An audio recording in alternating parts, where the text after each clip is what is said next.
नमस्कार, कृषि जागरण में आप सभी का स्वागत है। Powered by still India. मैं हूं आपके साथ रूबी चक्रवर्ती। बढ़ेंगे आज की टॉप हेडलाइंस की ओर। किसानों के लिए खुशखबरी, गृह मंत्री अमित शाह ने पेश किया इफ्को का नैनो डीएपी उर्वरक। कृषि मंत्री निरंजन रेड्डी का बड़ा कदम, अनाज की सुचारू खरीद सुनिश्चित करने का दिया निर्देश। कृषि विज्ञान केंद्र सिरमौर में अंतर्राष्ट्रीय बीज दिवस का किया गया आयोजन। सीएम चंद्रशेखर राव का अहम फैसला, बारिश से प्रभावित किसानों को हर संभव मदद का दिया आश्वासन। कृषि यंत्र अनुदान योजना से लाखों किसानों को होगा फायदा, कई मशीनों पर मिल रही है भारी सब्सिडी। पंजाब हरियाणा समेत देश के कई हिस्सों में होगी बारिश, कहीं गरज और बर्फबारी की संभावना। बढ़ेंगे खबरों की ओर।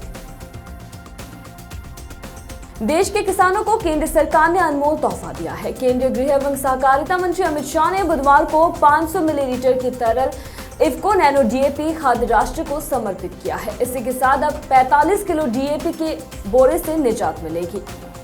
अपने संबोधन में केंद्रीय मंत्री ने कहा कि उर्वरक खेती का अभिन्न अंग है। इसमें केवल पौधे के छिड़काव से ही उत्पादन की गुणवत्ता और मात्रा दोनों को बढ़ने के साथ भूमि का संरक्षण भी हो सकेगा, जमीन की उर्वरता भी बनी रहेगी। उन्होंने किसानों से आह्वान करते हुए दानेदार यूरिया और डीएपी की जगह तरल नैनो यूरिया और डीएपी के प्रयोग को बढ़ावा देने को कहा है। उन्होंने कहा कि इससे प्राकृतिक खेती की राह भी आसान होगी, क्योंकि ये केवल बीज और पौधे पर छिड़कती जाती है। इससे मिट्टी के नीचे केंचुओं की संख्या बढ़ाने में मदद मिलेगी। किसानों के लिए ये आज से ही उपलब्ध हो गई है। इस आयोजन में सोशल मीडिया के माध्यम से देश विदेश से 2 करोड़ लोग जुड़े। इसमें 3600 सहकारी समितियां, किसान पंचायतें और हितधारक शामिल हैं।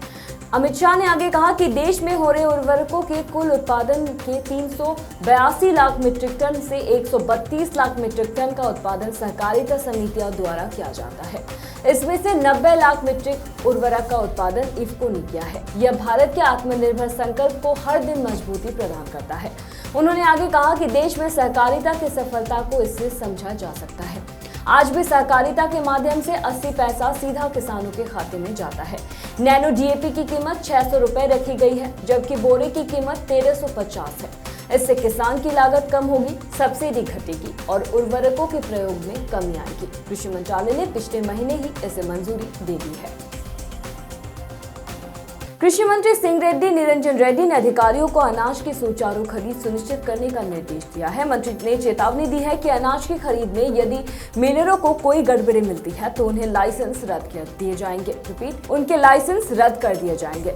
शनिवार को वनस्पति जिले के राजपेट में राजानगरम पैक्स के तत्वावधान में मंडल के मनगीला, अलवाल, पोमीरेड्डीपेली और बर्जीपल्ली गाँव में अनाज खरीदने की केंद्र खोले गए हैं। मंत्री निरंजन रेड्डी ने कहा कि राज्य भर में 7100 खरीद केंद्र बनाए गए हैं। कृषि विज्ञान केंद्र सिरमौर के बीज उत्पादन एवं प्रदर्शनी फार्म में अंतर्राष्ट्रीय बीज दिवस के अवसर पर बीज प्रदर्शनी एवं जागरूकता शिविर का आयोजन किया गया है, जिसमें 50 से अधिक महिला और पुरुष किसानों ने हिस्सा लिया। किसानों को उन्नत तथा स्थानीय बीजों के महत्व और उनके संरक्षण के बारे में जागरूक किया गया। इस अवसर पर कृषि विज्ञान केंद्र के प्रधान वैज्ञानिक और विभाग अध्यक्ष डॉक्टर पंकज मित्तल ने बताया कि पर्वतीय प्रदेश होने के कारण हिमाचल के किसानों के लिए बीज और विशेष महत्व है, क्योंकि उन्नत बीजों से ही अच्छी फसल तैयार होती है। ऐसे में खेती में बीजों का अहम योगदान है और इसलिए विश्व भर में 26 अप्रैल को अंतर्राष्ट्रीय बीज दिवस मनाया जाता है। वही बता दें कि इस कार्यक्रम में कृषि विज्ञान केंद्र के कई विशेष अधिकारियां मौजूद रहे। वही तेलंगाना राज्य सरकार ने आह्वान दिया कि वो मार्च में क्षतिग्रस्त फसलों के लिए प्रति एकड़ 10,000 रुपए का मुआवजा प्रदान करेगी। घोषणा के बाद बारिश के कारण अपनी फसल खो चुके किसानों को लाभ देने की संभावना है। मुख्यमंत्री के चंद्रशेखर राव के 23 मार्च को खम्मन और वारंगल जिलों के वर्षा प्रभावित क्षेत्र के दौरे के बाद राज्य सरकार ने किसानों को मुआवजे के भुगतान के लिए 228 करोड़ रुपए मंजूर किए हैं। किसानों को घोषित राशि अभी तक नहीं मिली है, क्योंकि क्षतिग्रस्त फसलों की गणना जारी है।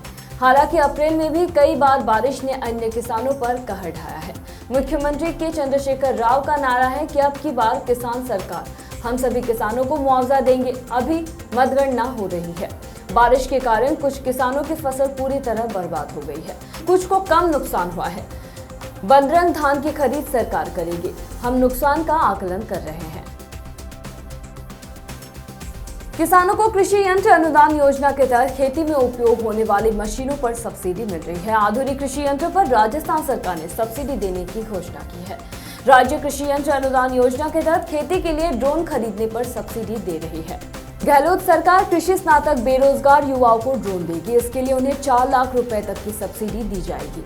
राजस्थान सरकार खेत में ड्रोन से नैनो यूरिया के छिड़काव के लिए भी सब्सिडी देगी। किसानों को छिड़काव के लिए 75% अनुदान मिलेगा। इसके अलावा प्रति हेक्टेयर के हिसाब उन्हें 4500 रुपए भी दिया जाएगा।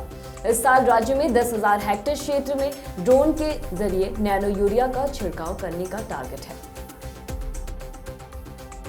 मौसम का मिजाज हर दिन नया रूप दिखा रहा है। ऐसे में लोग गर्मी से परेशान होना शुरू हो गए हैं, क्योंकि कई हिस्सों में गर्मी ने अपना प्रचंड रूप दिखाना शुरू कर दिया है, तो कई राज्यों में अभी से प्री मानसून जैसे हालात देखने को मिल रहे हैं, जिस वजह से गर्मी से थोड़ी राहत महसूस की जा सकती है, क्योंकि हल्की बारिश की वजह से मौसम थोड़ा खुशनुमा बना हुआ है।